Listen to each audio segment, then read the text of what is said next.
Alright guys, I'm here with a bit of information for Dragon Ball Legends. So, B-Jump scans have finally surfaced online, and this time around is slightly different than how it normally is, because what would usually happen is Ryokutia on Twitter would give us like the details of what's in the scans, but we wouldn't actually get the scans until maybe a few days later. But today, for whatever reason, we got the description from Ryokutia, but DBS Hype also put out the scans today as well. So this is kind of blindsiding me, but we have all the information out today. But regardless though, we do have the V-Jump scans. We do know who the next Sparking unit and the next Zenkai unit will be in the game. And the new Sparking unit will be none other than a new Piccolo fused with Nail.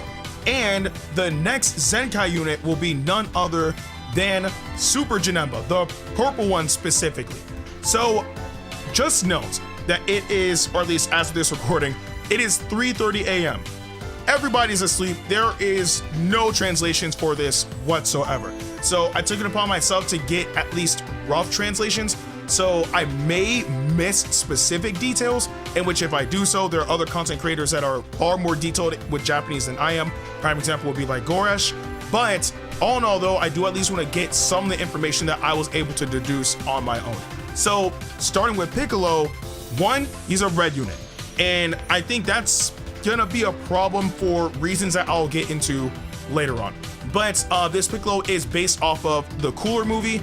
And not only that, from what I was able to translate anyway, apparently he gets buffs when you throw him into battle. And not only that, when the opponent changes, apparently their sub count goes up and you lower the sub count of your allies as well. So that's pretty much what I was able to deduce from this. Again, because a majority of what's written on there is practically saying, this is Piccolo, he's from this movie, this is the move that he used, that type of thing. But the only real details we have is at like the bottom left hand corner of like the Piccolo section. So again, that's just all I was able to deduce.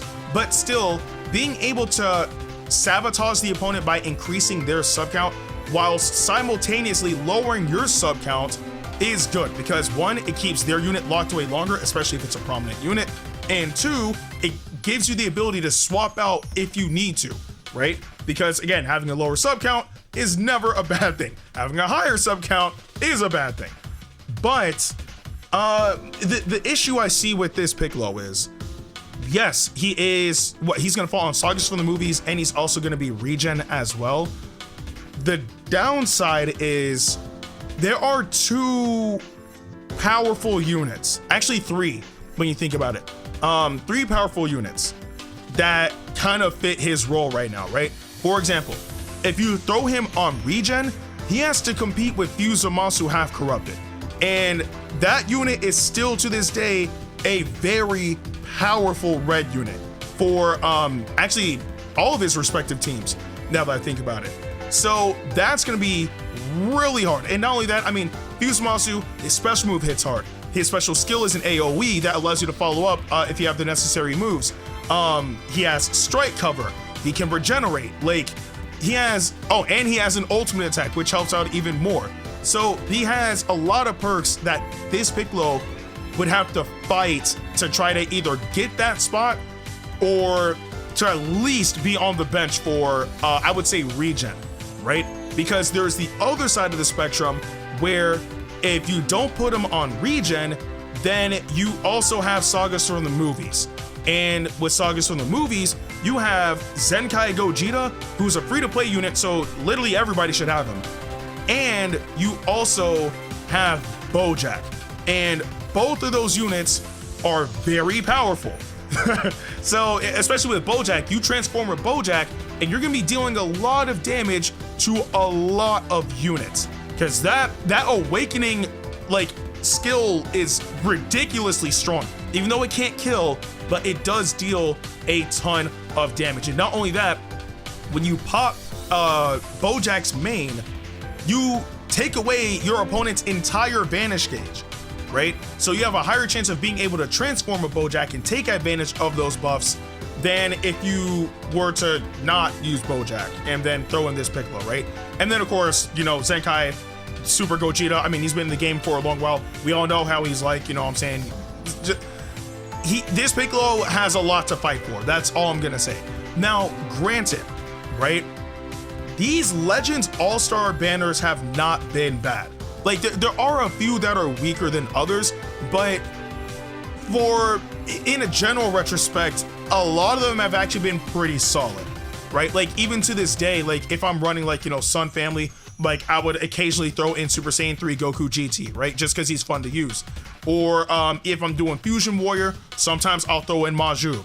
You know what I mean? And those two were from an All-Star banner. That's just an example, right? That's just an example. So I don't doubt that this Piccolo is going to have some sort of viability at all, right? I'm very sure that it's gonna be in there somewhere. It's just that V-Jump normally doesn't give us all of those details. They give us a bit, but not a lot. So I'm pretty sure that there's way more things to this Piccolo that we just don't know about.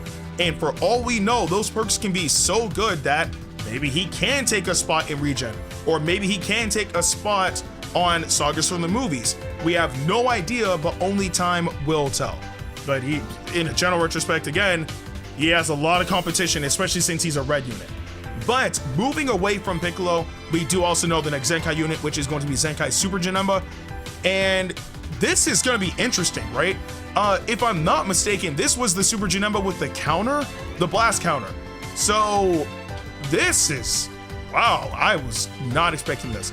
But the quick gist of all this is that this Janemba is going to buff both purple units and powerful opponents. So, I mean, if you want to throw him on like other teams, you absolutely can, but at the very least, he will buff powerful opponents' purple units, or he will become the next purple unit for a powerful opponent.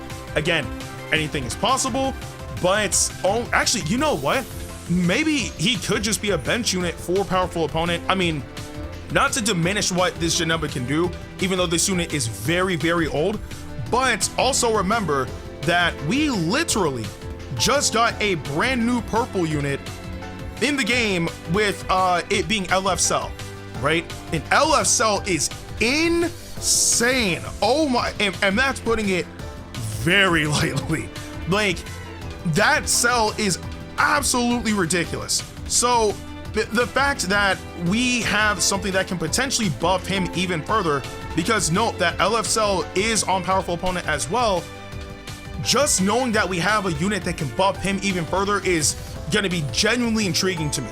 But if not that, I don't really think that this Janemba is going to outshine Cell. Like, at least not, no, I don't think it's going to happen. But I mean, who knows what will happen. I mean, they could just buff this Janemba and make him absolutely wild. But I with the trend of how Zenkai units have been as of late, I don't think that's going to happen. So it'll be cool to see what he can do. And I guess if you don't have LF Cell, then you can have Janemba be your purple unit. But as it is right now, I just see him being like the bench unit for a powerful opponent to help boost Cell, because that Cell is ridiculous. But those are just my thoughts on the V-Jump scan. I'm actually surprised I had a lot to talk about concerning all of this. But yeah, we're getting a brand new Piccolo, and of course, Super Janemba is getting a Zenkai Awakening. I do want to know you guys' thoughts on all of this in the comment section below. But with that being said, I'm Ndukauba, like, share, and subscribe, and I'll see you guys in the next video.